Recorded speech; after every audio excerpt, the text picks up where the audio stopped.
नमस्कार दोस्तों, आपका स्वागत है हमारी webinar in new and emerging job roles में। आज हम बात करेंगे कि आप एक कोडिंग जॉब का इंटरव्यू कैसे क्रैक कर सकते हैं। इंडिया की एजुकेटेड, लो कॉस्ट और तेजी से बढ़ते स्टार्टअप कल्चर की वजह से इंडिया में कोडिंग जॉब्स की डिमांड बहुत तेजी से बढ़ रही है और जैसे आउटसोर्सिंग स्ट्रीमलाइन हो रही है, दूसरे देशों की कंपनीज के लिए भी इंडियंस को हायर करना और आसान हो गया है। आज के समय में एस्टिमेटेड सॉफ्टवेयर प्रोफेशनल्स की अगर हम गिनती करें तो लगभग 26 मिलियन के आसपास है और अगले 5 सालों में ये बढ़कर 30 से 35 मिलियन हो जाएंगे। इसीलिए जानना और भी जरूरी हो जाता है कि आखिर इंडिया में कोडिंग जॉब्स का फ्यूचर है क्या। कैसे आप इस फील्ड में जाने की तैयारी कर सकते हैं, कैसे आप ऐसे कोडर बन सकते हैं जो आज के रैपिडली चेंजिंग डिजिटाइज्ड वर्ल्ड के चैलेंजेस को फेस कर सके। इस पर विस्तार से बात करने के लिए आज हमारे साथ डॉक्टर रागिनी करवायु जी मौजूद हैं। मैडम प्रोफेसर हैं इंद्रप्रस्थ इंजीनियरिंग कॉलेज में।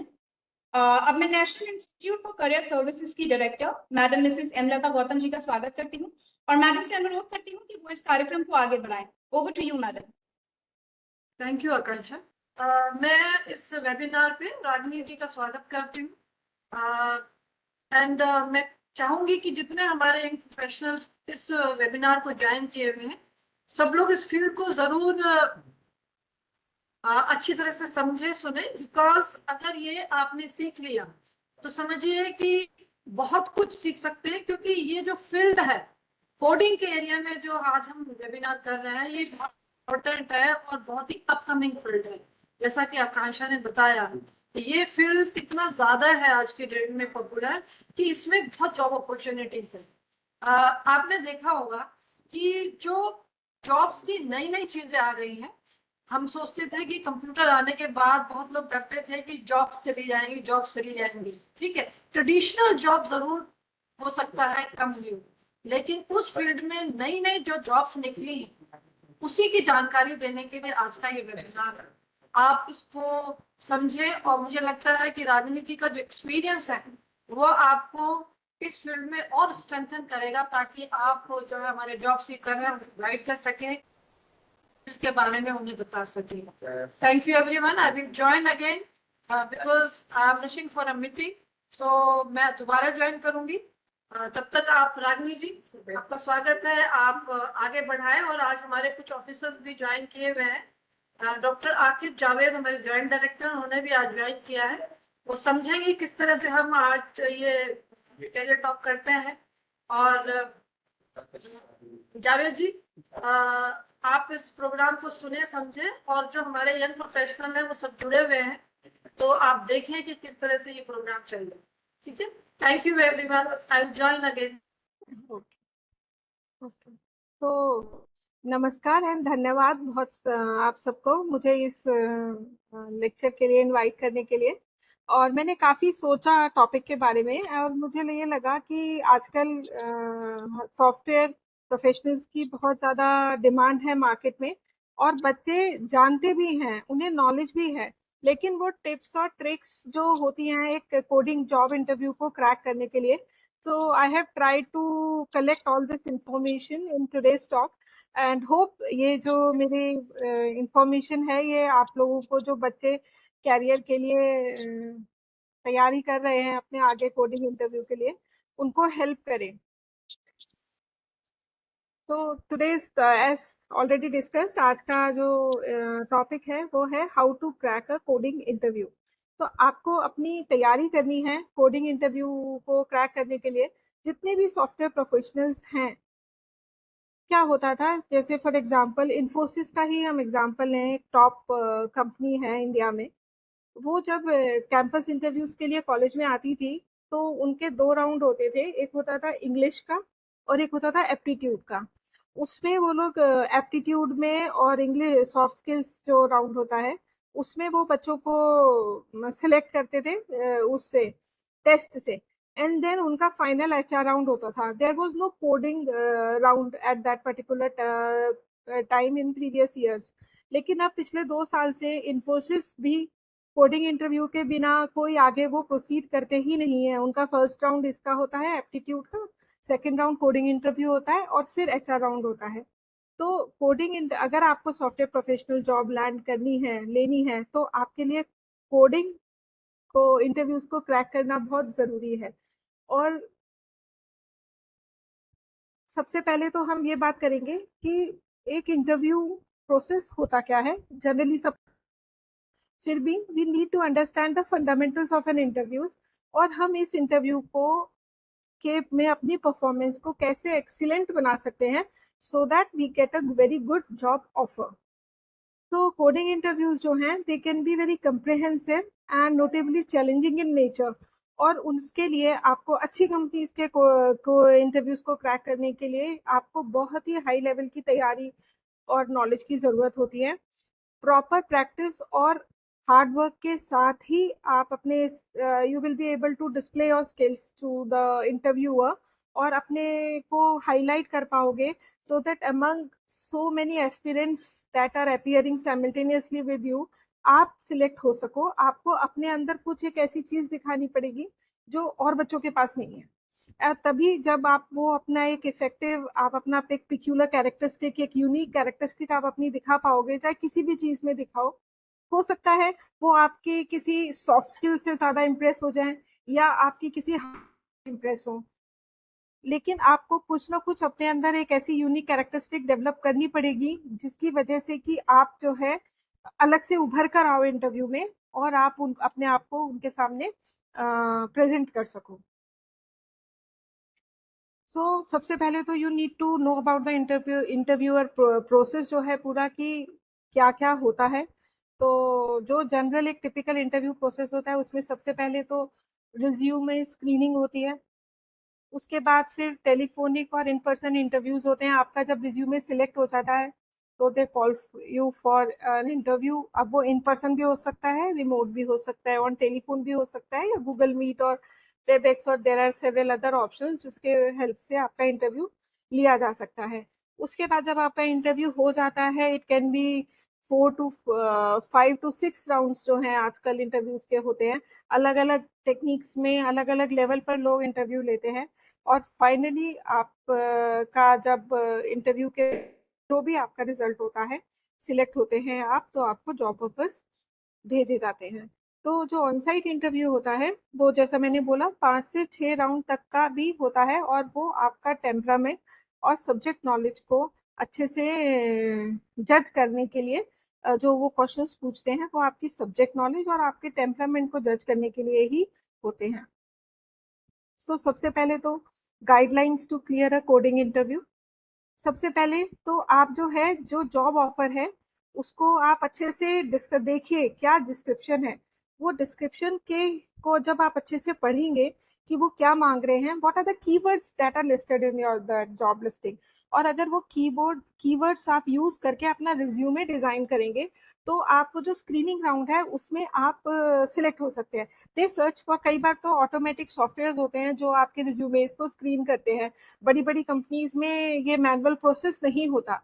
जो स्क्रीनर्स जो होते हैं सॉफ्टवेयर, वो जो उनकी रिक्वायरमेंट है, जो स्टैक उन्हें चाहिए, जो टेक्नोलॉजिकल टर्म्स उनकी ज़रूरत है, वो आपके रिज्यूमे में कीवर्ड्स ढूंढते हैं। तो if you put those keywords in your resume, it is a very high probability कि आपका जो रिज्यूमे है वो फिल्टर ना हो, और आप मतलब आप सिलेक्ट हो जाओ। आप जो छलनी होती है उसमें नीचे ना निकल जाओ, आप छलनी में ही रहो और आपका सिलेक्शन हो। वो चीज़ आपको बहुत ज़रूरी है कि जो जॉब डिस्क्रिप्शन है वो आप अच्छे से पढ़ें, और उस डिस्क्रिप्शन को आप जो उसमें कीवर्ड्स दिए हैं उससे आप अपने रिज्यूमे को टेलर मेड कर सकते हैं। देन उसके बाद जो सेकंड पॉइंट है वो है कि आपको ऑर्गेनाइजेशन को रिसर्च करना चाहिए। जिस ऑर्गेनाइजेशन के लिए आप इंटरव्यू देने बैठ रहे हो उसके बारे में पता होना चाहिए। तो आप उनकी वेबसाइट पे जा सकते हो या उनके सोशल मीडिया अकाउंट्स को रेफर कर सकते हो। लिंक्डइन है, और मतलब जो भी है उनकी पर्सनल जो वेबसाइट्स होती है उन पर आप रिसर्च कर सकते हो। जो वहाँ पे जो प्रोफेशनल्स हैं उनकी वर्किंग क्या है, वो किस टेक्नोलॉजी में काम कर रहे हैं, उनका वो उन्होंने क्या नई डेवलपमेंट्स करी हैं। तो ये सब चीज़ें आपको हेल्प करेंगी, और आप जो लोग, हो सकता है आपको इंटरव्यूअर जो नाम है वो भी पता चल जाए, तो उनकी क्या स्पेशलिटीज है कि एक्स पर्सन अगर आपका इंटरव्यू लेने वाला है तो उसकी पर्सनल, उसकी क्या प्रोफिशिएंसीज हैं, कौन सी टेक्नोलॉजी में है, तो ये सब आपको पता होगा, तो आप अपने इंटरव्यू की तैयारी उसी हिसाब से कर सकते हो। और जब आप इंटरव्यू देने बैठोगे तो आपको भी, आप जब कंपनी के वर्क कल्चर और उसके बारे में पता होगा तो वो आपको प्रेफर करेंगे, क्योंकि उन्हें ये पता है, उन्हें ये लगेगा कि आपको पता है कि उनकी कंपनी क्या काम करती है। So you will be preferred among those candidates, from those candidates जिनको ये इंफॉर्मेशन वो लोग पहले से तैयार करके नहीं लेके जाएंगे। Then third, revise your resume. जैसा मैंने पहले भी बोला फर्स्ट पॉइंट में कि आपको अपना रिज्यूमे रिवाइज करना चाहिए, और जॉब डिस्क्रिप्शन के अलावा आप इररिलेवेंट जो टॉप पॉइंट्स हैं आपके उसमें, जो अब ज़रूरत नहीं है आपको, उनको आप हटा सकते हो। Don't make it a very lengthy. एक पेज के रिज्यूमे में भी आप बहुत सारी इंफॉर्मेशन को इंक्लूड कर सकते हो। तो ये नहीं है कि सब कुछ डाल दिया जिसकी ज़रूरत भी नहीं है। Make it to the point and accurate and efficient. तो द नेक्स्ट पॉइंट जो है हमारा वो है रिसर्च लर्निंग रिसोर्सेज। तो आपको कई सारे कोडिंग प्लेटफॉर्म्स हैं जिनके हेल्प से आप, लीड कोड है, कोड शेफ है, हैकर रैंक है, there are several coding platforms जहाँ पे आप तैयारी कर सकते हैं कोडिंग, कम्पिटिटिव कोडिंग की, जिस तरीके के क्वेश्चंस आते हैं। फॉर एग्जांपल, जितनी भी आपकी फैंग कंपनीज हैं, और अब हम फैंग नहीं बोलते हैं, अब हम मैंग बोलते हैं, क्योंकि फेसबुक अब मेटा हो गई है। तो MAANG, Meta, then Amazon, then Netflix and Google. तो ये हम फैंग कंपनीज बोला जाता था पहले फेसबुक के साथ, अब मैंग हो गया है। तो ये जो कंपनीज, अगर आप गूगल के क्वेश्चंस देखो तो लीड कोड में आपको एग्जैक्टली सारे क्वेश्चंस मिलते हैं जो गूगल के उसमें पूछे जाते हैं। तो कोड शेफ भी एक काफ़ी अच्छा प्लेटफॉर्म है। उसके अलावा there are several books and online resources, short courses जो आप एनरोल करके सीख सकते हो, तैयारी कर सकते हो। फॉर एग्जाम्पल, जैसे आप अगर हो और अगर आपका सिलेक्शन नहीं होता है तो आपको 1 साल के बाद ही आप दोबारा अप्लाई कर सकते हो। तो अगर आप ऐसी कंपनीज में अप्लाई करते हो तो आपको बहुत सारी तैयारी के साथ अप्लाई करना चाहिए, जिससे कि आपको वो चीज़ ना हो कि या फिर 1 साल आप बैठे रहोगे और आपको 1 साल बाद ही दोबारा चांस मिलेगा उस कंपनी के इंटरव्यू में बैठने के लिए। तो उसके लिए आपको बहुत ज़्यादा टेक्निकली प्रोफिशिएंट होने की ज़रूरत है, और उसके लिए रिसर्च, लर्निंग और आपको अपने कोडिंग स्किल्स को इन्हांस करने की ज़रूरत है। Then the most important point we can say, हमने फिफ्थ रखा है लेकिन it is one of the very most important point, is choosing the programming language in which you will code. तो generally most of the companies जो हैं वो आपको आपकी प्रेफर्ड लैंग्वेज में कोडिंग करने के लिए हेल्प अलाउ करती है, कि जो जिस भी लैंग्वेज में आप कोड करना चाहते हो आप कर सकते हो। लेकिन एक गूगल कंपनी है जो एक्सेप्शन है, जो कि Java, C plus plus, Python, JavaScript, इन सब में है। वो आपकी प्रेफरेंस को नहीं, वो कहती है, वो उसने दिया हुआ है 4-5 ऑप्शंस, आपको उसी में से कोई प्लेटफॉर्म सिलेक्ट होना पड़ता है आपको। अब सबसे ज़्यादा जो इम्पोर्टेंट जो मैं रिकमेंड करूँगी आप लोगों को वो ये है कि आप एक ऐसी लैंग्वेज यूज़ करो जिससे आप एक्सट्रीमली फेमिलियर हो, रेदर देन जो कि न्यू है आपके लिए, और फॉर एग्जांपल कंपनी जावा में काम कर रही है but you are very proficient in Python, तो यू प्रेफर पाइथन, क्योंकि उस टाइम पे आप नई लैंग्वेज में काम करके उसमें आप फंस सकते हो। तो जिसमें आपकी ज़्यादा एक्सपर्टाइज है, आप फेमिलियर हो, आप उसी लैंग्वेज को प्रेफर करो कोडिंग के लिए। There are some languages are more suitable दूसरी लैंग्वेजेस से कोडिंग इंटरव्यू से, लेकिन कुछ ऐसा है, फॉर एग्जांपल जो पाइथन है ना, मैं जनरली बोलूँ कि आपको डी फैक्टो चॉइस पाइथन होनी चाहिए अगर आपको है, आती है तो, बिकॉज उसमें कई सारे एपीआईज हैं, फंक्शन आप यूज कर सकते हो, जिसके लिए आपको कई सी प्लस प्लस में कोडिंग करनी पड़ेगी, जबकि आप उसमें आपको ऑलरेडी इनबिल्ट फंक्शंस होते हैं जो आप कॉल कर सकते हो, यूज कर सकते हो, जिससे कि आपका coding time and effort save होता है। आप एक्चुअल प्रॉब्लम को सॉल्व करने में ज़्यादा टाइम लगा सकते हो instead of writing the add on functions. So Python में फॉर एग्जांपल आपको लास्ट एलिमेंट किसी एरे का करना है तो आप एरे का नाम लिख के स्क्वायर ब्रैकेट्स में -1 कर दीजिए तो लास्ट एलिमेंट मिल जाएगा, या स्क्वायर ब्रैकेट्स में आप डबल कोलन्स और -1 लिखेंगे तो एरे पूरा रिवर्स हो जाता है। सॉर्टिंग यूज हो जाती है, सॉर्टिंग में आप सॉर्ट फंक्शन यूज कर सकते हो, लेंथ ऑफ एन एरे। तो there are several other sequence functions that are already inbuilt, APIs मिलती हैं आपको लैंग्वेज में। जावा काफी अच्छी चॉइस है, लेकिन जावा में क्या प्रॉब्लम आती है कि आपको बहुत सारा टाइप्स को डिक्लेयर करने में आपको पूरा एक्सेप्शन थ्रो करना है।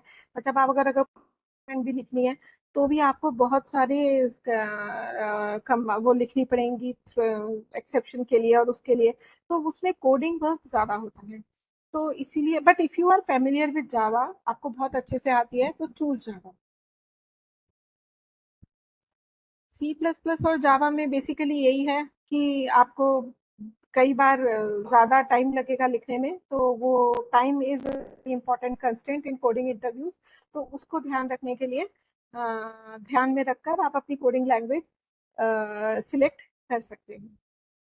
लेकिन एक एक्सेप्शन है जिसमें कि हम कैंडिडेट्स को अलाउ करते हैं डिफरेंट लैंग्वेजेस जो कंपनीज हैं, जहाँ पे कि आप एक डोमेन स्पेसिफिक पोजीशन के लिए अप्लाई कर रहे हो। जैसे फ्रंट एंड के लिए अप्लाई कर रहे हो तो आपको जो भी फ्रंट जो स्टैक्स हैं आपके वो पूरे अच्छे से आना चाहिए, या एंड्रॉयड ऐप के लिए टूल्स कर रहे हो या iOS के लिए कर रहे हो, तो उस केस में आपको स्पेसिफिक डोमेन स्पेसिफिक लैंग्वेज जो मांग रहे हैं वो आपको, वो उसी में आप टेस्ट लेके, फॉर एग्जांपल माइक्रोसॉफ्ट जो है उसमें सारा काम .NET में होता है, तो आपको .NET आनी चाहिए if you are applying for Microsoft. तो इस तरीके से जो है कि जिस जिस भी लैंग्वेज में या जो भी स्पेसिफिक होता है उसके हिसाब से आपको अपनी लैंग्वेज की तैयारी उस इंटरव्यू के लिए सिलेक्ट करके तैयारी करनी पड़ेगी। Now the next point is practice coding in writing.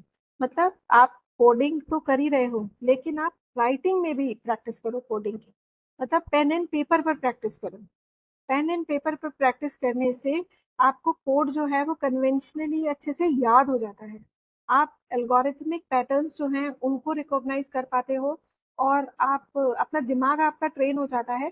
आप कोई भी प्रॉब्लम मिलती है तो पहले आप उसका ऑब्वियसली एल्गोरिथम डिजाइन करते हो और फिर कोड करते हो। तो जब आप एल्गोरिथम डिजाइन करते हो तो वो सब पेन एंड पेपर पर जब आप करोगे तो उसमें कई सारी जो प्रॉब्लम्स होती हैं जो कि आप जब कोडिंग करने बैठोगे तब फेस करोगे, वो वहीं पे सॉल्व हो जाती है। तो आप जो है कोडिंग की प्रैक्टिस पेन एंड पेपर पर भी करिए। बिफोर एक्चुअली स्टार्ट आपको उसको पूरे को पेपर पे करके आप जब करेंगे तो एक हैबिट बन जाएगी आपकी, और आपको मतलब आपके माइंड को ट्रेन करने में काफी हेल्प भी मिलेगी। नेक्स्ट है learn to code for software and system designs. तो बेसिकली आपको क्या है कि कोई सॉफ्टवेयर एप्लीकेशन है, और system design is again a very important part, जहाँ पे कि आपको कि कभी जो भी आप एप्लीकेशन बना रहे हो उसके डिफरेंट कंस्ट्रेंट्स होते हैं। फॉर एग्जांपल लोड बैलेंसिंग होता है आपका, जब कभी ज़्यादा ट्रैफिक आ जाएगा आपके उस पर, ज़्यादा क्वेरीज आएंगी, अगर आपने एक वेबसाइट बनाई है तो आपकी जो एप्लीकेशन है वो उस सब चीज़ को कैसे हैंडल करेगी, आपका जो सर्वर पे डाटा स्टेस लोगे आप वो सब कैसे करोगे। तो वो सारी चीज़ें ज़रूरी हैं, पर वो थोड़ा सा आपका एक्सपीरियंस हो जाता है जब 2-3 साल का, तब वो सिस्टम डिज़ाइन पर ज़्यादा फोकस करते हैं। जनरली जब आप फ्रेशर होते हो तब आपको मेन मेन प्रॉब्लम जो जनरली एल्गोरिथम्स की प्रॉब्लम्स हैं, फॉर एग्जाम्पल जो भी डाटा स्ट्रक्चर्स हैं हमारे, एरे हो गया, लिंक लिस्ट हो गया, then we have trees, graphs, तो जो मोस्ट इम्पॉर्टेंट सॉर्टिंग एल्गोरिथम्स हैं। तो ये चीज़ें मैंने एक जगह पढ़ा भी था कि 10-12, एक आर्टिकल में पढ़ा था कि 10-12 जो प्रोग्राम्स हैं वो आपको इतने अच्छे से याद होने चाहिए कि आप आंख बंद करके भी अगर आपको सोते सोते भी कुछ पूछे आपको उस पर प्रॉब्लम, तो आप उसको सॉल्व कर पाओ। फॉर एग्जाम्पल जो सॉर्टिंग एल्गोरिथम है आपके, insertion sort, then we have merge sort, quick sort, and फिर आपका क्विक सॉर्ट हो गया, मर्ज सॉर्ट हो गया, इंसर्शन सॉर्ट हो गया, then we have this heap sort भी काफी हद तक, and then we have this in order, post order, pre order traversals of your trees, then we have binary search trees, then depth first search, breadth first search, minimum spanning trees, and single source shortest path algorithm, Dijkstra's or Bellman-Ford, and all pair shortest path problem, that is Floyd-Warshall. तो ये जो basic 10-12 जो मैंने point करे हैं, list करे हैं algorithms, वो एकदम मतलब अच्छे से आप लोगों को रटे होने, सर्च ट्री के अंदर इंसर्शन करना और डिलीशन करना नोड का, वो भी बहुत इंपॉर्टेंट है। तो जो ये बेसिक ट्रीज हैं, बेसिक जो एल्गोरिथम्स हैं, आप लोगों ने अपने ग्रेजुएशन में या पोस्ट ग्रेजुएशन में पढ़े भी होंगे डाटा स्ट्रक्चर्स एंड एल्गोरिथम्स के पेपर में। तो ये सारी चीजें आपको बहुत अच्छे से याद रहनी है। So next point is review your work, practising and writing codes. आपको अपना वर्क रिव्यू करना है। आपको आप ये देखो कि जो आपने सिंटेक्स एरर्स क्या क्या आ सकते हैं या लॉजिकल एरर्स क्या क्या आ सकते हैं, आप खुद ही छोटे छोटे टेस्ट केसेस लेकर अपने कोड को टेस्ट कर सकते हो। और अगर आप कोड सेट वगैरह पे करोगे तो वो ऑलरेडी टेस्ट बाउंड्रीज आपको देते हैं जिसमें कि आप अपना कोड टेस्ट कर सकते हो। अब ये तो कोडिंग का हो गया, साथ में वो आपसे क्वेश्चंस भी पूछते हैं। तो आपको थोड़ा सा सर्च करिए गूगल पर एंड यू विल सी जो स्टैंडर्ड इंटरव्यू क्वेश्चंस होते हैं टॉपिक्स पर, जनरली जो कंप्यूटर फंडामेंटल्स के जो क्वेश्चंस होते हैं आपके, उनको आपको अच्छे से पढ़ना है। तो जब अगर इसमें से कोई बच्चे अभी करंटली पढ़ भी रहे हैं, they are in their graduation years और कुछ, तो मैं उनसे ये, मैं अपने स्टूडेंट्स से भी हमेशा ये बात कहती हूँ कि जो कंप्यूटर साइंस के फंडामेंटल सब्जेक्ट्स हैं, जैसे फॉर एग्जाम्पल ऑपरेटिंग सिस्टम हो गया, डाटा स्ट्रक्चर्स हो गया, डाटाबेस मैनेजमेंट सिस्टम हो गया, design and analysis of algorithms हो गया, सॉफ्टवेयर इंजीनियरिंग हो गया, कंप्यूटर नेटवर्क्स हो गया। जब हम कॉलेज में थे आज से इतने साल पहले, तब भी यही सब्जेक्ट्स थे, आज भी यही सब्जेक्ट्स हैं, तब भी यही सब्जेक्ट सिलेबस होते थे और आज भी यही सिलेबस है। एक बीसीए का बच्चा भी कंप्यूटर नेटवर्क्स पढ़ रहा है, एक बीटेक का बच्चा भी कंप्यूटर नेटवर्क्स पढ़ रहा है, एक एमसीए का बच्चा भी कंप्यूटर नेटवर्क पढ़ रहा है, एमटेक भी पढ़ रहा है, लेकिन सब में स्कोप थोड़ा सा इन डेप्थ होता जाता है, लेकिन सिलेबस सबका मोर और लेस कॉमन। किसी भी टॉपिक पर आप कितनी भी डेप्थ पर जा सकते हो, तो लेवल ऑफ डेप्थ चेंज होती है, सब सिलेबस वही रहता है। एमटेक में भी वही सिलेबस होगा, आपके बीटेक में भी वही सिलेबस होगा, लेकिन बीसीए एमसीए में भी वही सिलेबस होगा, लेकिन अप टू द डेप्थ आप किस पर्टिकुलर टॉपिक में कहाँ तक जा रहे हो, डिफिकल्टी लेवल इंक्रीज होती जाती है। तो ये जो सब्जेक्ट्स हैं फंडामेंटल, फ्रेशर्स से वो सिर्फ ये, they don't look for some specialization in you in freshers, they only look for your fundamental concepts, कि आपके फंडामेंटल कंसेप्ट कितने क्लियर है।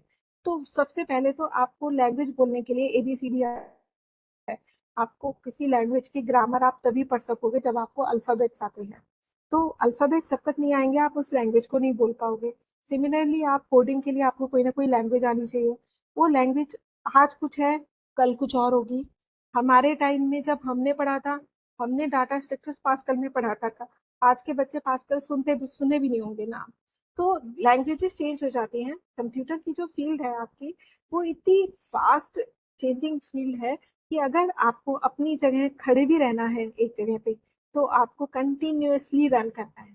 जैसे जॉगिंग करते हैं ना ट्रेडमिल पर, कंप्यूटर्स में सेम से कंप्यूटर फील्ड में सिमिलरली आपकी पोजीशन है कि आपको कंटिन्यूअसली रन करना है अगर आप अपनी जगह पे ही खड़ा रहना चाहते हो जिस पोजीशन पर आप हो। क्योंकि आप जब पढ़ रहे होते हो, आप जो चीज पढ़ते हो, जो लैंग्वेजेस पढ़ते हो, वो लैंग्वेजेस जब आप इंडस्ट्री में जाओगे, हो सकता है आपको उस पर काम करने को ही ना मिले, कोई वो एक ऐसी चीज में काम करने को दीजिए आपने तब तक सुनी भी ना हो। ऐसा भी हो आपने सुना ही नहीं होगा उस टेक्नोलॉजी के बारे में जिस पर आपको काम करने को मिलेगा। तो जब तक आपके फंडामेंटल्स क्लियर नहीं होंगे, तब तक आप वो चीजें ग्रैस्प नहीं कर पाओगे। तो mark my word, clear your fundamentals, concepts आपके एकदम क्लियर होने चाहिए, एंड यू विल सी कि आपको किसी भी जॉब को इंटरव्यू को क्रैक करने में कोई प्रॉब्लम नहीं आने वाली। Then practice your answers.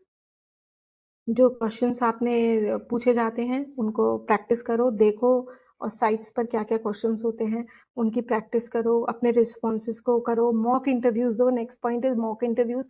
आप अपने फ्रेंड्स को ही बोल सकते हो, कलीग्स को बोल सकते हो जो आपके साथ तैयारी कर रहे हैं कि आप मेरा मॉक इंटरव्यू लो। या तो आप जिस कॉलेज में हो, जहाँ पे भी हो, वो लोग जो है आपके टीचर्स हैं, वो जो भी टीएनपी वाले होते हैं, वो मॉक इंटरव्यूज कंडक्ट कराते हैं। नहीं तो अगर आपको बाहर से कहीं हेल्प नहीं मिल रही है, आप अपने ग्रुप में ही एक दूसरे को बोल सकते हो मॉक इंटरव्यूज लेने के लिए आपका। तो उससे ना आपको इंटरव्यू, सबको देखो कि किसी भी एज में हो, मैं हूँ, इंटरव्यू का फियर सबको होता है। अभी मुझे आज बोला जाए इंटरव्यू देने के लिए तो मुझे भी थोड़ी सी अप्रहेंशन होगी कि क्या पूछ लेंगे, क्योंकि कुछ भी पूछा जा सकता है।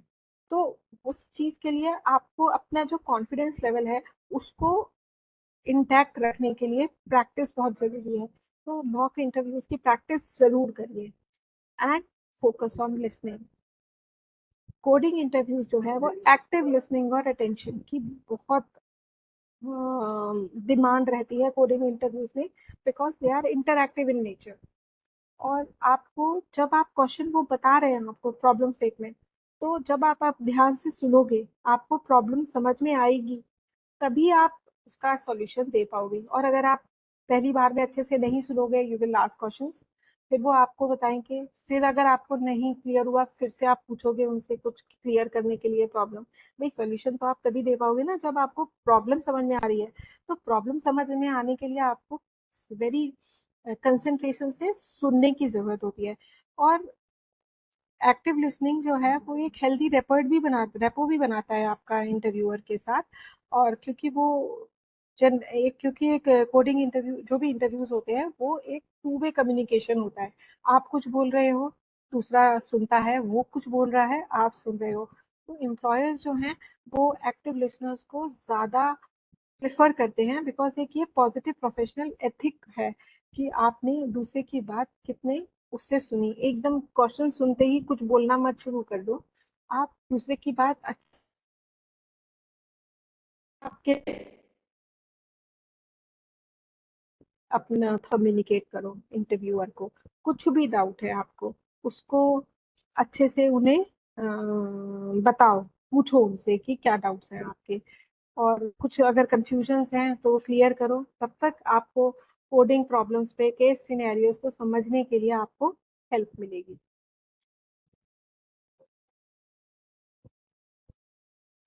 Now how to improve your coding skills. सबसे पहला पॉइंट है be willing to learn new things. नई चीजें सीखने के लिए आपको न्यू टेक्नोलॉजीज को सीखना पड़ेगा continuously. As we talk already discuss कि आपको अपने आप को कंटिन्यूसली अपडेट करना है। तो आपको नई चीजें सीखने के लिए हमेशा तैयार रहना चाहिए। अगर आपने एक दो टेक्नोलॉजी सीख ली और आप उसमें कंफर्टेबल हो गए और आप एक जगह बैठ गए, तो फिर आप कहीं आगे ग्रो नहीं कर पाओगे। तो अप टू डेट रहना बहुत ज़रूरी है। इंडस्ट्री लीडर्स को फॉलो करो, नई नई टेक्नोलॉजिकल डेवलपमेंट्स को फॉलो करो, क्या क्या हो रहा है। मतलब आपको एकदम 24/7 कहते हैं ना, अवेयर रहना चाहिए what ever is going in the world, जो भी हो रहा है। और जो आपका फील्ड ऑफ इंटरेस्ट है उस पर तो ज़्यादा ही फोकस करना ही है। अगर आप सिक्योरिटी में हो तो साइबर सिक्योरिटी में किस टाइप के अटैक्स हो रहे हैं, क्या हो रहा है, क्या सॉल्यूशन चल रहा है, तो वो सब पता होना चाहिए।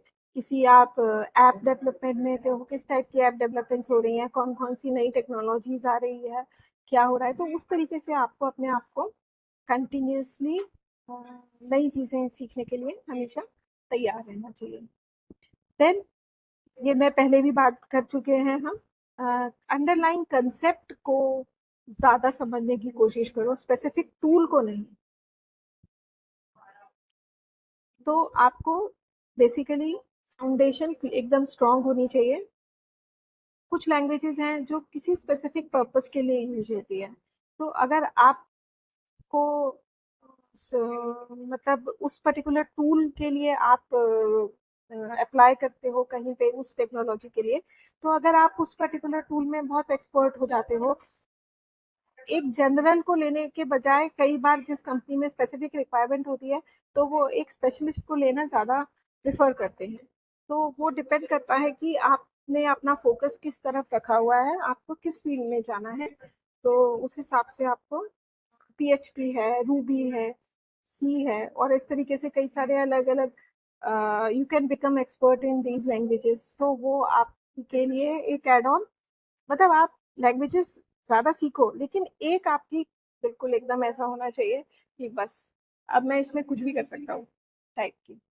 तो उस तरीके से एक एक ऐसी होनी चाहिए, बाकी आप जो एडिशनल आपकी एंड ऑन वो हैं, आप उसमें अपनी तैयारी कर सकते हो। Then try different methods for learning how to code.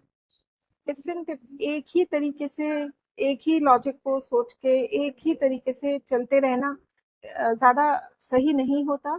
आप different tried and tested approaches use कर सकते हो। आप हो सकता है आपने आज एक कोई प्रॉब्लम मिली है आपको, आपने एक लॉजिक सोचा और उसको कोड करा। हो सकता है जब आप दोबारा पढ़ रहे हो तो आप सोचो अरे ये तो मैं 5 लाइन में लिखा है, अब मैं इसको 2 लाइन में भी लिख सकती हूँ। तो आपको कंटिन्यूअसली सेम कोड को भी आप सोचो कि, क्योंकि अभी हम आगे एक बात करेंगे कि आपको इंटरव्यू में जब प्रोसेस चल रहा होता है तो क्या क्या पॉइंट्स पे फोकस करना होता है, किस तरीके से करना होता है। तो हमेशा जो है आप जो भी अप्रोचेस आप यूज करो, उसमें आपको इस तरीके से आपको तैयारी करनी है कि आप मतलब कोई पर्टिकुलर प्रॉब्लम का अप्रोच जो भी है, आपको वो एकदम मतलब याद आना चाहिए कि फिर आपको दोबारा से उसके बारे में सोचना न पड़े ज़्यादा। इस तरीके से तैयारी करनी है। जो मैंने आपको 10-12 एल्गोरिथम्स बोले हैं, वो आपको इतने अच्छे से उन पे प्रैक्टिस करो कि उससे रिलेटेड कोई भी प्रॉब्लम आती है, आपको बोला एक एरे दिया है कि वो ये जो वो है बाइनरी सर्च ट्री की उस पे है सॉर्टेड, जो आपको इसका ट्रैवर्सल करके सॉर्ट करना है, 2 मिनट में आपको करना है इन ऑर्डर ट्रैवर्सल उसका। किसी भी BST का आप इन ऑर्डर ट्रैवर्सल करोगे आपको सॉर्टेड एरे मिलेगा।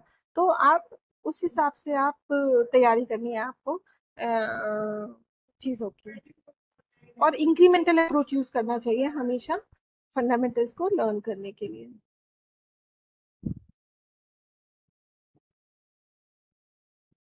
Then focus on one tech stack and master it.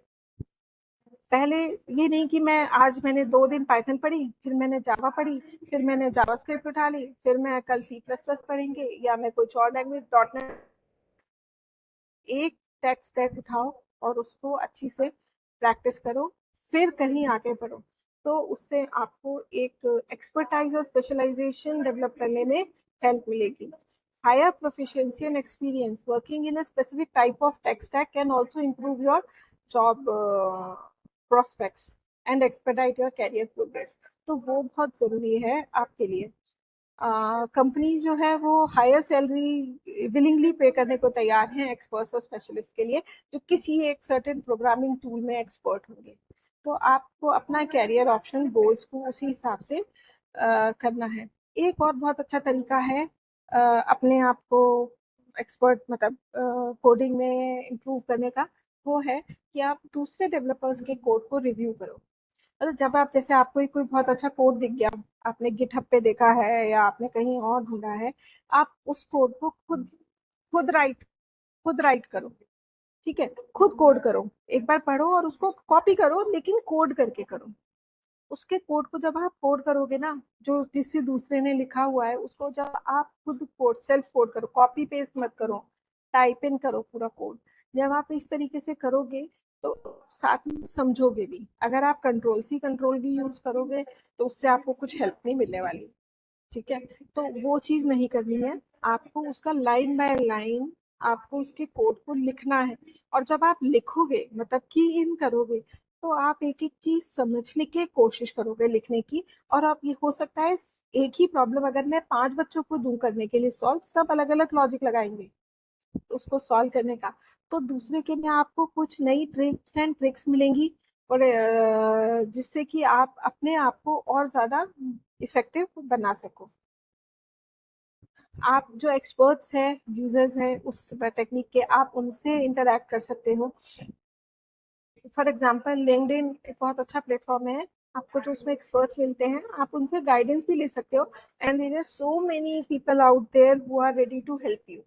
आप उनसे कुछ क्वेरी बोलोगे, मुझे जहाँ तक लगता है, मैंने देखा भी है, बच्चे या people reply back, they solve your queries. For example, इसमें मैंने बहुत देखा है कि कभी आप बाहर पढ़ने की जाने की तैयारी कर रहे होते हो, और जो लोग ऑलरेडी उस यूनिवर्सिटी में पढ़ रहे होते हैं, आप उनसे पूछते हो लिंक्डइन पे ढूंढ के, they don't know you, you don't know them, but जब आप उनसे पूछते हो वो आपको वापस रिप्लाई करते हैं, वो आपको हेल्प करते हैं। अगर आपने किसी कंपनी में इंटरव्यू देना है और वो किसी जने ने ऑलरेडी, आपको लिंक्डइन पे पता चला उसने वो इंटरव्यू क्रैक किया है, और आप उससे पूछते हो कि कैसे करना है, वो आपको पूरे टिप्स एंड ट्रिक्स बताता है, क्योंकि हो सकता है उसको भी किसी और ने बताए होंगे। तो ये गिव एंड टेक है। आज आप अगर सिलेक्ट हो जाते हो, कल आपका कोई नया बच्चा आपसे पूछता है कि sir please help me, ma'am please help me, ये इंटरव्यू क्रैक करने के लिए, तो आप उसको हेल्प करोगे, क्योंकि आपको भी किसी से हेल्प मिली थी।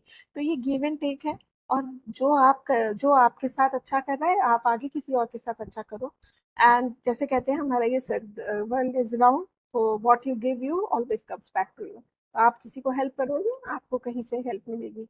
तो इस तरीके से आप जो है दूसरे लोगों से डिस्कस करिए अपने कोडिंग अप्रोच को। आप ये देखिए, कोरा पे उस पे लोग अपने प्रॉब्लम को डालते हैं, लोग उसको सॉल्यूशन मिलते हैं, आपको एक ही प्रॉब्लम के कई सारे सॉल्यूशंस मिल जाते हैं।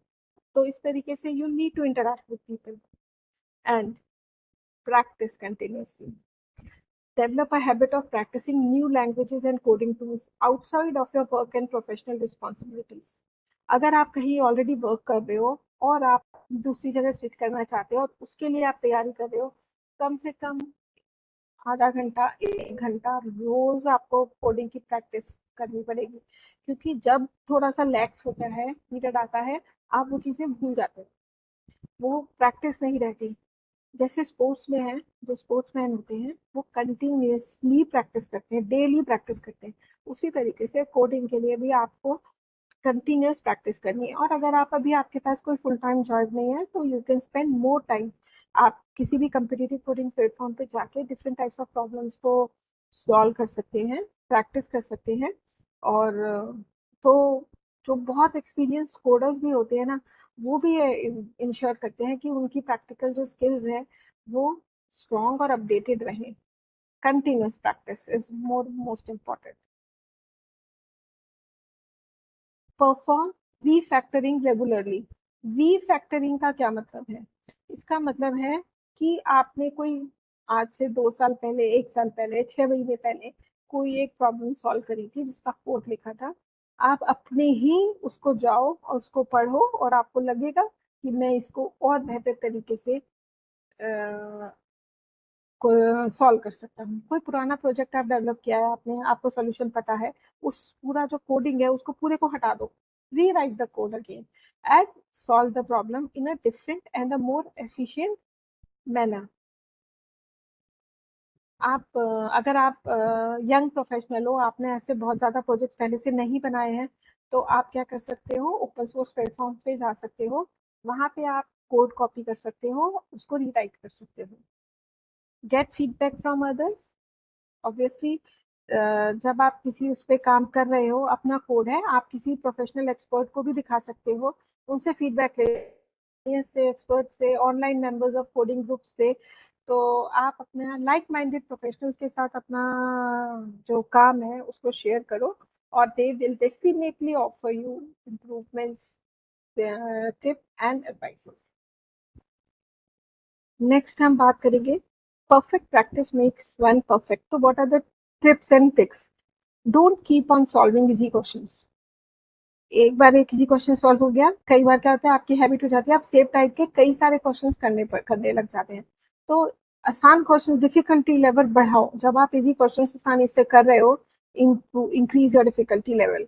एक ही टाइप के बहुत सारे क्वेश्चंस मत करो। Don't solve too many questions of the similar type. Logging can help you debug faster. मतलब कमेंट्स डालते रहो, जगह जगह कमेंट्स डालो, जिससे कि आपको डीबगिंग, आप जब गलती हो रही है तो आप ज़्यादा आसानी से अपनी है उनको सॉल्व कर पाओगे, रिमूव कर पाओगे। Give proper and meaningful names to the variables. जिस जब आप कोडिंग इंटरव्यू, जैसे कोडिंग इंटरव्यू में बैठे कोड कर रहे हो, तो आपने कोई I J K L M N O P variables के नाम दे दिए, समझ ही नहीं आ रहा है कि कौन सा वेरिएबल किस पर्पस के लिए डिफाइन किया है तुमने।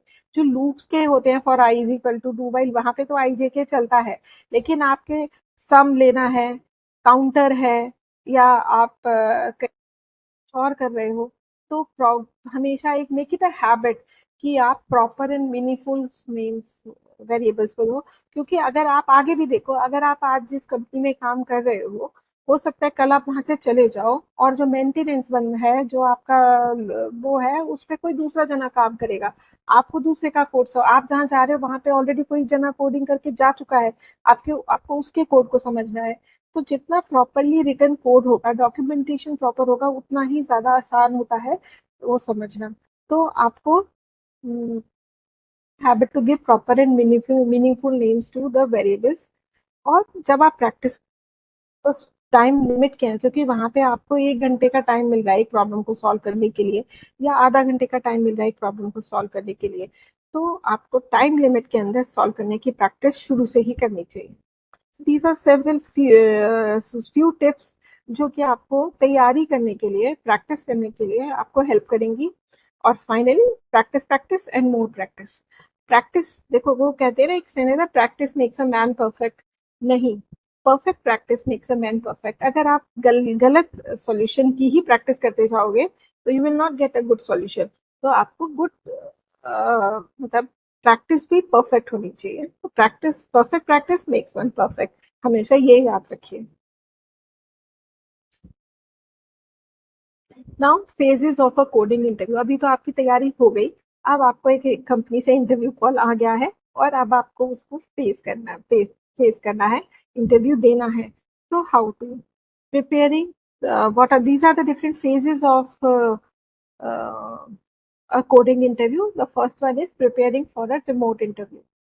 सबसे पहले रिमोट इंटरव्यू के लिए पेपर और पेन पेंसिल जो भी है वो आप अपने पास जरूर रखिए, टू नोट्स और diagrams. If you are given a question about trees and graphs, आप उसका एग्जाम्पल के साथ ट्री ड्रॉ करोगे कॉपी में और उसको सॉल्व करने की कोशिश करोगे, तो बहुत हेल्प मिलेगी and you will do it faster and efficiently. तो पेन एंड पेंसिल आप पहले से तैयार करके रखिए। Use earphones to make sure कि आप आसानी से बोल पाओ। अब आप स्पीकर्स पे बोलोगे तो नॉइज आती है, जो एनवायरनमेंट की नॉइज, फैन की आवाज होगी, इसकी आवाज होगी, तो वो सब डिस्ट्रैक्ट करती है। तो उनका जो फीडबैक उनको जा रहा होगा आपकी आवाज, वो अच्छी नहीं होगी, और communication will won't be proper. तो always make it a point to use earphones for communication. और अगर कम्युनिकेशन खराब होगा तो you will have to repeat yourself, you have to ask them to repeat themselves. तो उससे क्या होगा कि आपका टाइम वेस्ट होगा। तो कम्युनिकेशन जो है, नेट वगैरह पहले से चेक करके रख लो। अगर आपका वाईफाई सही नहीं चल रहा है तो हॉटस्पॉट लगा लो। जो भी कुछ केस है, जो आपको इंफ्रास्ट्रक्चर चाहिए वो अच्छे से रिमोट इंटरव्यू के लिए अच्छे से तैयार होना चाहिए। अगर आप इन पर्सन इंटरव्यू के लिए जा रहे हो तब फिर आपको इन पॉइंट्स को ध्यान रखने की जरूरत नहीं है। नाउ, जैसे ही आपको क्वेश्चन मिलता है, ये जो पॉइंट्स हैं मैंने बहुत सारे बच्चों से बात करके मैंने शॉर्टलिस्ट करे हैं जो उन्होंने फेस किए हैं। तो इन पॉइंट्स को प्लीज ध्यान से सुनना। जैसे ही उन्होंने आपको क्वेश्चन बोला, do not start coding as soon as you hear the question. रुको और फिर वापस से क्वेश्चन रिपीट करो इंटरव्यूअर को कि वो क्या पूछ रहे, आपने सर ये बोला है मुझे करने के लिए, so that you you are insured कि you have understood the question properly. Always seek clarification about the question upon hearing it, even if you think it is clear. आपने यही पूछा है ना मुझसे, आपने मुझे एक लिंक लिस्ट को रिवर्स करने के लिए ही बोला है ना। You, it also lets the interview know that you are attentive to details. तो क्वेश्चन ध्यान से सुनना बहुत जरूरी है, और वापस से फीडबैक लेना कि जो क्वेश्चन उसने बोला है आपने वो ही समझा है ना, वो भी बहुत जरूरी है। देन आप कई, these are some few sample questions that you can ask the interviewer कि how big is the size of the input, how big is the range of values, कितना बड़ा होना चाहिए। वो उसने बोला कि आपने पूछा नहीं, आपने 100 एक एरे का साइज 100 डिफाइन कर दिया। हो सकता है उनका टेस्ट डाटा में 1000 हो, तो यू नीड टू क्लैरिफाई कि आपने what is the how big is the range of values, what kind of values are there, negative numbers हैं, floating points हैं, empty inputs भी रहेंगे, duplicates तो नहीं है input में, extreme cases क्या हैं, how is input stored, if you are given a dictionary of words, list strings हैं या try है, क्या है, तो जो भी information जो जो उनके टेस्ट केसेस प्रॉब्लम के उसमें डाटा किस टाइप का वो दे रहे हैं, वो सब चीजें आपको पहले सॉल्यूशन ढूंढने सोचने से पहले आपको प्रॉब्लम पूरी तरीके से क्लियर होनी चाहिए. After you have clarified the scope and intention of the problem, अब आपको क्या करना है, आपको अपना अप्रोच इंटरव्यूअर को बताना है. जो भी आप अप्रोच सोच रहे हो उस प्रॉब्लम का, उस प्रॉब्लम को कैसे सॉल्व करोगे. Even if you think it is a very naive solution, बहुत ही सिंपल प्रॉब्लम है, एरे को सम करना है, ठीक है, या आपको हर एक एलिमेंट को काउंट करना है एक एरे में कि उसकी कितना आ रहा है. एक एरे है जिसमें कई सारे वर्ड्स नंबर्स हैं जो रिपीट हो रहे हैं और आपको काउंट करना है कि कौन सा नंबर कितनी बार रिपीट हो रहा है. सिंपल प्रॉब्लम है, लेकिन आपको अपना अप्रोच इंटरव्यूअर को बताना है, क्लैरिफाई करना है scope and intention of the, मतलब अपना स्कोप जो भी आपका अप्रोच है वो इंटरव्यूअर को अच्छे से बताना है. अगर आप फंस जाते हो, जो डिफरेंट अप्रोचेस आप सोच रहे हो उसके बारे में उसको बोलो, मन में मत सोचो कि ये अच्छा आपने ये अप्रोच सोची, अच्छा डिवाइड एंड कॉन्कर से हो पाएगा या ग्रीडी से बेटर हो जाएगा, या इसको मैं अगर इस तरीके से करूं तो ज़्यादा अच्छा हो जाएगा. तो अगर आप अपने जो भी दिमाग में सोच रहे हो उसको बोलो कि ये काम कर सकता है या क्यों नहीं काम कर सकता. सबसे ज़रूरी है, ये बहुत इंपॉर्टेंट पॉइंट है, मुझे सब बच्चों ने ये चीज़ बोली जिनसे मैंने बात करी कि जो भी आप अप्रोच सोच रहे हो वो मन में मत सोचो, बोलो. कई बार क्या होता है, इंटरव्यूअर जो है, ज़रूरी नहीं है लेकिन मेजॉरिटी ऑफ द केसेस में इंटरव्यूअर जो है वो हिंट्स ड्रॉप करता है. जैसे कई बार घर में ही आप कुछ पूछने के लिए आप ऐसे आंखों में देखते हो माँ बाप के या किसी के एक्सप्रेशंस की, वो आपका क्या जवाब देने वाला है, आपको आपको उसके एक्सप्रेशन से पता चल जाता है. तो वो आपको हिंट, दे में drop hints and they will lead you towards the right path. बहुत सारे केसेस में इंटरव्यूअर आपको हेल्प करते हैं सॉल्यूशन तक पहुंचने के लिए, पर उनको वो हेल्प कर सके इसके लिए उनको ये पता होना चाहिए रहे हो, तो जो आप सोच रहे हो वो कम्युनिकेट करो. ठीक है, सबसे पहले ब्रूट फोर्स अप्रोच ट्राई करो और उसको इंटरव्यूअर को बताओ. फिर आपको टाइम एंड स्पेस कॉम्प्लेक्सिटीज बतानी चाहिए कि क्या होती है और ये प्रॉब्लम क्यों खराब है, क्योंकि सबसे ड्रेडेड क्वेश्चन जो है नेक्स्ट उसमें आएगा वो ये है, जब भी आप कोई भी कोडिंग उसमें अगर आप कोई सोल्यूशन देते हो और वो परफेक्टली वर्क कर रही है, उसके बाद इंटरव्यूअर पूछते हैं कि how can you improve it. अगर आपकी कॉम्प्लेक्सिटी एन आ रही है तो लॉग एन आ सकती है, लॉग एन है तो एन आ सकती है, एन स्क्वायर है तो एन लॉग एन आ सकती है. मतलब दे दे ऑलवेज से कि कैन यू इम्प्रूव इट. तो जो आपको अगर कोई प्रॉब्लम है और आप उसकी प्रैक्टिस करके गए थे और आप उसका बेस्ट सॉल्यूशन पता है, don't give your best solution in the first attempt. Force approach बताओ जिसकी कॉम्प्लेक्सिटी उतनी अच्छी नहीं है, और जब वो आपसे बोलें कि can you improve it, then give your final solution, जो आपका अच्छा जो बेस्ट सॉल्यूशन है उसको. अटेम्प्ट में हमेशा कोशिश करो कि आप बेस्ट सॉल्यूशन, क्योंकि वो हमेशा पूछेंगे आपसे कि क्या आप इसको और ज़्यादा अच्छे से इम्प्रूव कैसे करोगे. You can reduce the space complexity और टाइम कॉम्प्लेक्सिटीज. तो वो चीज़ टाइम एंड स्पेस कॉम्प्लेक्सिटीज जब आप एल्गोरिथम्स पढ़ रहे हो तो ये क्लियर होना चाहिए. बहुत अच्छे से पढ़ो इनके बारे में कि जब लूप्स हैं, आपके बाउंड्री कंडीशंस हो रही है तो क्या कॉम्प्लेक्सिटी होगी. फॉर एग्जांपल बेसिकली जब हम इनिशियल उसमें पढ़ाते हैं इंसर्शन सॉर्ट में, इंसर्शन सॉर्ट में अगर उसकी जो कॉम्प्लेक्सिटी है सॉर्टिंग की वो एन स्क्वायर है, लेकिन जब आप ऑलरेडी सॉर्टेड एरे देते हो तो वो एन हो जाती है. लेकिन क्विक सॉर्ट में अगर ऑलरेडी सॉर्टेड एरे अगर इनपुट की में देते हो तो वो वर्स्ट केस हो जाता है क्विक सॉर्ट का, उसकी कॉम्प्लेक्सिटी एन स्क्वायर होती है. Otherwise quick sort gives n log n complexity.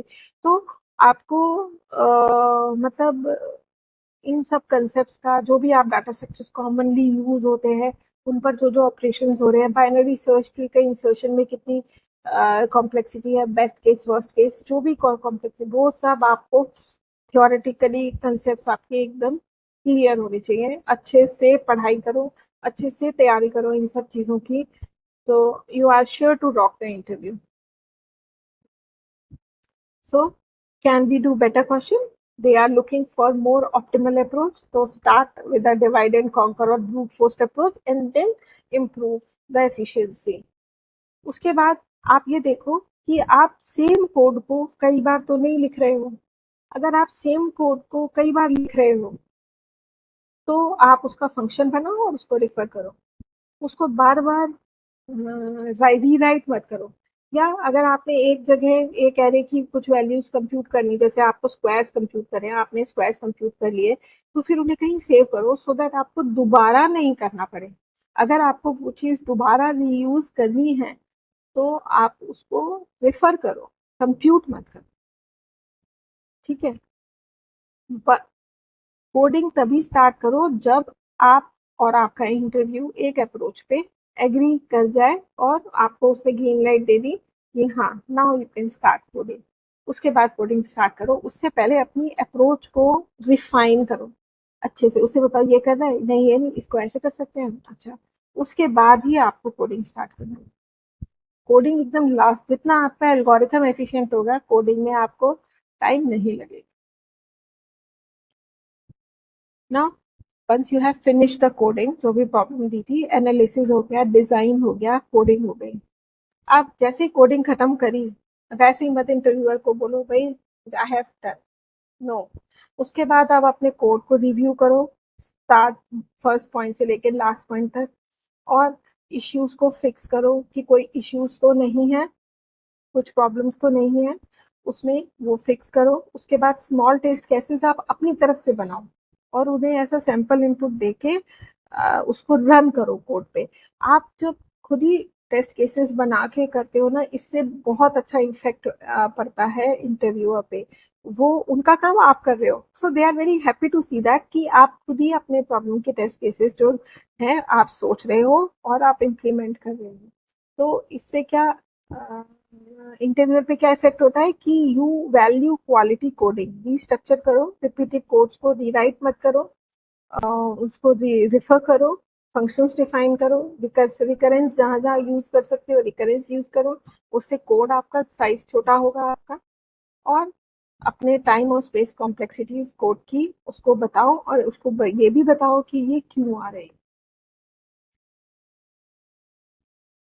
So these are some questions. ये आपके कोडिंग की हो गई यहाँ तक आपकी सारी बातें. ये कॉमन क्वेश्चंस हैं. I have some enlisted some questions on simple questions on array. For example, how do you reverse an array? How does an array differs from a linked list? There are few listed questions that, for example, how do you identify a missing integer in an array of 1 to 100? Can anyone tell me? अगर कोई mic unmute करके मुझे बता सके.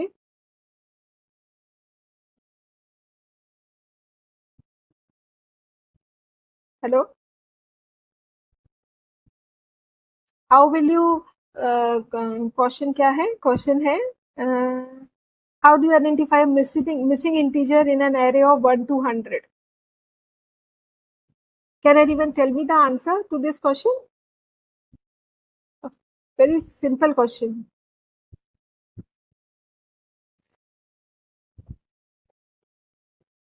How do you remove a particular element from an array? अगर आपको 1 to 100 का missing integer पता करना है, कि आइडेंटिफाई करना है, एक एरे दिया हुआ इसमें से एक इंटीजर मिसिंग है, कौन सा इंटीजर मिसिंग है, क्या करोगे?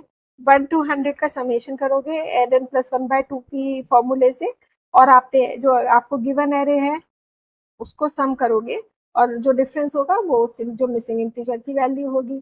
अगर आपको एक पर्टिकुलर एलिमेंट रिमूव करना है तो उसको हटा के आप नया एरे रीराइट कर लो. सो टू सॉर्टेड एरेज को मर्ज करने के लिए आप मर्ज सॉर्ट यूज कर सकते हो. टू सॉर्टेड को एक पॉइंटर्स ले लेके दोनों को एलिमेंट्स को लेके इंडेक्स बढ़ा बढ़ा के आप एक नए एरे में कॉपी कर सकते हो. तो there are these are few some questions on arrays and some questions on DSA also I have listed. You can go through these questions. How does binary search? What is the time complexity of binary search in the worst case? then how do you decide which algorithm, linear search की best case complexity क्या होगी, linear search की worst case complexity क्या होगी, binary search की worst case complexity क्या होगी, किसी भी प्रॉब्लम के लिए कौन सा डाटा स्ट्रक्चर यूज करना है वो decide, how do you decide, ठीक है। Then if you have a large data set of numbers and I ask you to find the top 1000 highest values, what data structure and algorithm would you use? If I give you a queue of integers and ask you to reverse the order, कैसे करोगे, link list है तो cycle है कि नहीं है, तो ये सब चीजें कॉमन क्वेश्चंस हैं जिनकी आप प्रैक्टिस कर सकते हैं।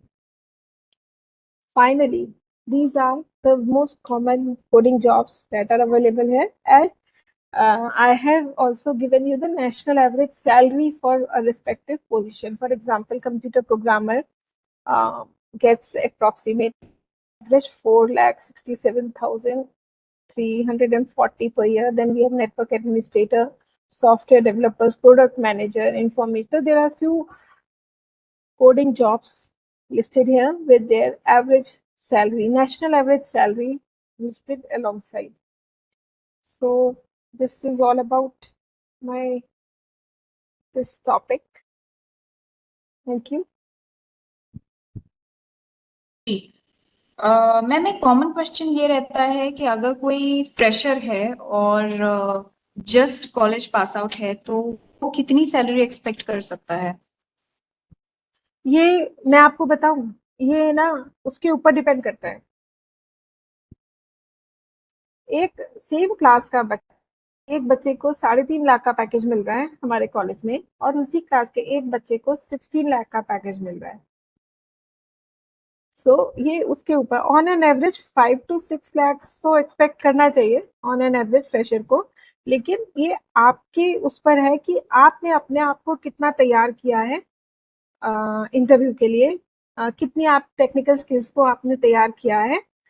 हाँ, तो वही मैं कह रही हूँ कि depends on your preparation, level of preparation, how you prepare. अपने जो भी डिग्री के आपके 3 साल 4 साल की डिग्री है, आप उसमें कैसे तैयारी करते हो, आप वो करते हो। क्योंकि हमारे यहाँ मेरे कॉलेज में उसी क्लास में, सेम क्लास में, एक बच्चा 16 लाख का पैकेज ले रहा है और दूसरे बच्चे को 3.5 लाख का मिल रहा है। तो वो ऐसा कुछ नहीं है कि एक फिक्स सैलरी होती है फ्रेशर की, वो आप पर डिपेंड करती है कि आप कितना ले सकते हो।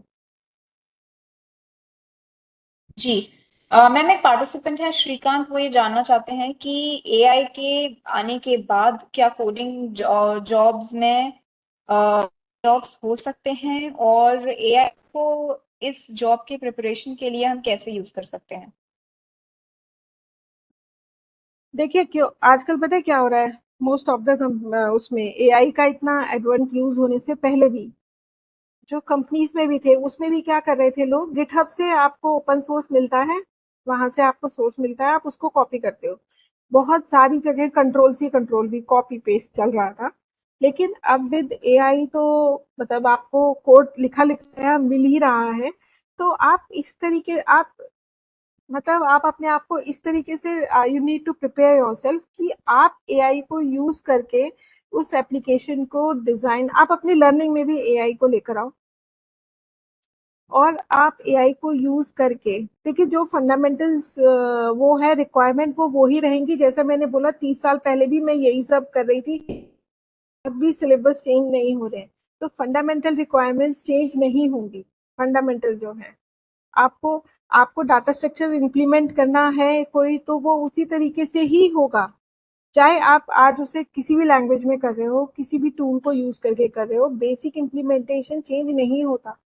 तो आपको कंसेप्ट क्लियर रखने हैं, और आपको जो नई टेक्नोलॉजीज के साथ जिस तरीके से एनवायरनमेंट चल रहा है, आपको प्रैक्टिस भी उसी तरीके से करनी पड़ेगी। पहले हम दूसरे सॉफ्टवेयर जो यूज करके, हम पहले CD drive, floppy disk use करते थे, फिर हम सीडी ड्राइव यूज करने लगे, फिर हम पेन ड्राइव यूज करने लगे, अब हमारे क्लाउड पर सब कुछ है। पर टेक्नोलॉजी जो है, हम उसको यूज करके अपने आप को, जो बेसिक रिक्वायरमेंट्स है वो चेंज नहीं होती है, वो ही यूज करोगे तुम लोग हमेशा, वो रहने वाली है। आप एआई को यूज करके उस चीज को कितना इफेक्टिव कर सकते हो, अपने आप को उस तरीके से आपको तैयारी करनी है चीजों की। कोडिंग की तो जरूरत रहेगी ही रहेगी, AI can not replace that. Depend solutions, जो प्रॉब्लम्स हैं वो चेंज हो जाएंगी, लेकिन कोडिंग नहीं जाने वाली कहीं। जी। मैम एक कॉमन क्वेरी ये भी रहती है कि आजकल हम ऑनलाइन देख रहे हैं बहुत सारे कोडिंग के कोर्सेज, शॉर्ट कोर्सेज अवेलेबल हैं फ्री ऑफ कॉस्ट, और एट द हाँ। अदर हैंड हमारे पास और भी शॉर्ट टर्म हैं कोडिंग के जो कि पेड होते हैं। तो क्या आपको लगता है कि जो हम्म। अनपेड वर्जन है, जो फ्री इस टाइप के कोर्सेज अवेलेबल हैं, वो इक्वल बेनिफिशियल होते हैं? हाँ, बिल्कुल। एक फॉर एग्जांपल, एक मुझे याद नहीं आ रहा पर्सन का नाम। मैं कुछ टाइम पहले एडब्ल्यूएस के बारे में पढ़ रही थी। उनके यूट्यूब वीडियोस इतने अच्छे हैं एडब्ल्यूएस सर्टिफिकेशन कोर्स को करने के लिए। आप उसके पैसे देके आप किसी जो आदमी है या वहां से करोगे, और उनके यूट्यूब लेक्चर्स फ्री हैं, और वो इतने अच्छे से एक एक चीज बताते हैं कि आप बहुत अच्छे से एडब्ल्यूएस सर्टिफिकेट के लिए अप्लाई कर सकते हो। तो ये ज़रूरी नहीं है कि अगर आप किसी इसे जो पेड है उनसे करो कोडिंग सर्टिफिकेट, या आप किसी यूट्यूब, मतलब किसी अच्छे से करना है आपको, फ्री वाले भी अच्छा दे सकते हैं, ऐसा नहीं है। लेकिन अगर आप इस तरीके से कर रहे हो, फॉर एग्जांपल आपने क्लाउड के ऊपर कोई सर्टिफिकेशन कोर्स करना है, तो आप जो जैसे माइक्रोसॉफ्ट है, गूगल है, अमेजोन है, सेल्स फोर्स है, इनके सर्टिफिकेशन कोर्स की वैल्यू रहती है। आप अन अकेडमी से कर लोगे या है कहीं से कर लोगे, उसकी उतनी वैल्यू नहीं होगी जितनी आप कंपनी स्पेसिफिक सर्टिफिकेट कोर्सेज की होती है। लेकिन कोडिंग के लिए तो आपको जो सोर्स अच्छा मिले आप उससे कर सकते हो। वो फ्री भी हो सकता है, वो पेड भी हो सकता है, लेकिन कोडिंग लैंग्वेज जहाँ की बात है, वो जब तक आप खुद नहीं करोगे, आप जाओ अकाउंट बनाओ अपना, स्टार्ट कोडिंग, वहीं पे आपको हेल्प भी मिलेगी और आपको रिसोर्स मटेरियल भी मिलेगा। बुक्स हैं मार्केट में, ऑनलाइन है इतनी सारी चीजें। आपको बेसिकली आप उसी से खुद ही कर लोगे, आपको किसी ऐसा सर्टिफिकेट कोर्स की करने की जरूरत भी नहीं पड़ेगी। आप जी करने मैम। बैठोगे, जैसे कोई भी लैंग्वेज है, जब तक आप बोलोगे नहीं आपको वो लैंग्वेज नहीं आती। हिंदी, इंग्लिश, कोई भी लैंग्वेज है, संस्कृत, कोई फ्रेंच सीखनी है, जर्मन सीखनी है, आप पढ़कर नहीं सीख सकते जब तक आप बोलोगे नहीं। उसी तरीके से कोडिंग की भी जब तक आप खुद नहीं करोगे आप नहीं सीख पाओगे। तो वो तो आपको उतरना ही पड़ेगा पानी में, और आपको कोडिंग प्लेटफॉर्म पे जाके कोडिंग स्टार्ट करके ही लर्न कर सकते हो आप धीमे धीमे, जब तक, और वो उससे ज्यादा अच्छे से लर्न होता है। ये मेरा एक्सपीरियंस है, बुक से लर्न नहीं होता, या कोई सर्टिफिकेट कोर्स करने से भी नहीं लर्न होता। वो उस दिन आपको समझ में आ जाएगा, उसके बाद दूसरे तरीके की प्रॉब्लम आएगी, आप बैठ जाओगे। जब तक आप खुद नहीं करोगे, एक ही चीज को कई तरीके से सॉल्व करके कोशिश नहीं करोगे, आप नहीं सीख पाओगे। जी। मैम एक और क्वेश्चन मैं आपसे पूछना चाहती हूँ कि जो लोग कंप्यूटर साइंस बैकग्राउंड से नहीं हैं, किसी और फील्ड में हाँ। उन्होंने अपनी ग्रेजुएशन करी है, किसी और फील्ड में उन्होंने अपनी मास्टर्स करी है, लेकिन वो कोडिंग में हाँ। अब आना चाहते हैं, तो वो स्क्रैच से कैसे हाँ। स्टार्ट करेंगे? स्क्रैच से बेसिकली देखो, फंडामेंटल्स तो उनको पढ़ने ही पड़ेंगे। खाली एक लैंग्वेज सीख लेने से काम नहीं चलेगा, तो फंडामेंटल्स तो उन्हें मतलब जो मुझे ऐसा लगता है कि जो दूसरी फील्ड के होते हैं ना, वो एनालिस्ट डाटा साइंस में ज्यादा जा सकते हैं। जो कन्वेंशनल कोर्सेज हैं, जो जॉब अपॉर्चुनिटीज हैं, वो मुश्किल लगेंगी उन लोगों के लिए। तो वो जैसे डाटा साइंस या जो एलाइड कोर्सेज हो, आईओटी हो गया, इस टाइप का हो गया, इसमें वो थोड़ा काम कर सकते हैं। लेकिन कोडिंग के लिए तो वही है, अगर वो सिंपल, मतलब उनकी फिर आगे जॉब जो ग्रोथ होगी वो उतनी अच्छी नहीं होगी जब तक उनके fundamentals clear. They need to have one degree. एक अगर ग्रेजुएशन उनका किसी और में है तो वो पीजी करें। They need to have a degree to get good offer.